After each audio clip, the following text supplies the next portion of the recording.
Hello dear students. In this module, we'll look at simple machines. We'll look at the classes of machines. We'll look at the types of machines. We'll also look at the parts that make up simple and complex machines. And the last part we'll look at the ways that these machines can be maintained to ensure that they work optimally and more efficiently. So this content will guide us on the topic on simple machines. Now, by definition, a machine is a device that allows work to be done faster. Machine can be defined as a device that can help us to do work more faster and more conveniently. So machines are devices that allows little effort to overcome a large load, and also help to change the magnitude or direction of a force. And there are two classes of machines. We have two classes of machines. We have the simple and complex machines, and we have three parts that make up simple machines, which are the load, the effort, and the fulcrum. All simple machines are composed of three parts, which are the load, the effort, and the fulcrum. Now, this is an example of a complex machine. A complex machine can also be called a compound machine. It is composed of two or more simple machines that work together to form these type of machines. We have tractors, we have bulldozers. These are examples of complex machines, and these machines find application in pushing or pulling agricultural machineries, for sowing of seeds, and also for soil preparation. These complex machines, they are larger in size than the simple machines. A car is also an example of a complex machine because it's composed of more than 3 or 4 or 5 examples of simple machines. So these are examples of complex machines, and I said before that all machines are grouped into two categories. We have the simple machines and we have the complex machines. For the complex machines, they are larger in size and they do difficult jobs than simple machines. You can see the picture of you can see examples of simple machines. A sewing machine is an example of a machine. We have wheelbarrow, which is also an example of a simple machine. So we have said so far that machines allow effort applied at some distance, a particular point, to overcome a load at some other distance. They help work to be done faster and more conveniently. Your bottle opener is also an example of a simple machine. So there are numerous examples of simple machines, even the broom, spoon, cutlass, grinder, spanner, clippers, scissors are examples of simple machines. Now you may be wondering why I said broom. Now, a broom is a machine because I said that any device that helps us to do our work faster and more conveniently without wasting time is referred to as a machine. So broom finds application in ensuring that homes are kept clean. So broom is an example of a simple machine.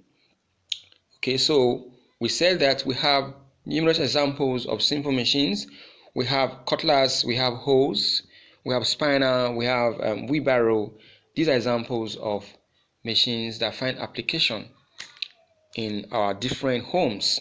And again, I said that we have simple and we have complex.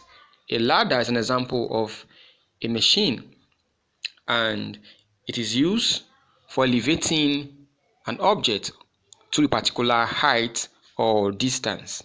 So these are examples of simple and complex machines. For complex machines, again, they are composed of two or more parts of simple machines, and we have 6 types of simple machines.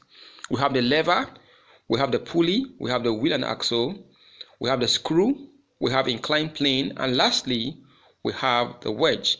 So these are the 6 examples of simple machines. Please take note that simple machines are grouped into 6 categories. And what is the meaning of a load? A load is a term frequently used in engineering to mean the force exerted on a surface or a body. A force exerted by a machine is called an effort, while the fulcrum is the supporting point of the lever. The first part we'll look at a lever. A lever is a simple machine consisting of a rigid rod pivoted at a fixed point or fulcrum. A lever is a rigid body capable of rotating on a point on itself. And based on this, we have 3 classes of levers. We have the first class lever, we have the second class lever, and we have the third class lever. How do you describe a first class lever? How do you describe a first class lever? Now, when the fulcrum is between the load and the effort, it is called a first class lever. Your crowbar, pair of pincer, pair of scissors are examples of first class lever because the fulcrum, which is the pivot, is between the load and the effort applied on the machine. So levers are grouped into 3 categories based on the position of the load, the effort, and the fulcrum. For the second class lever, the load is between the fulcrum and the effort. The load is between the fulcrum and the effort.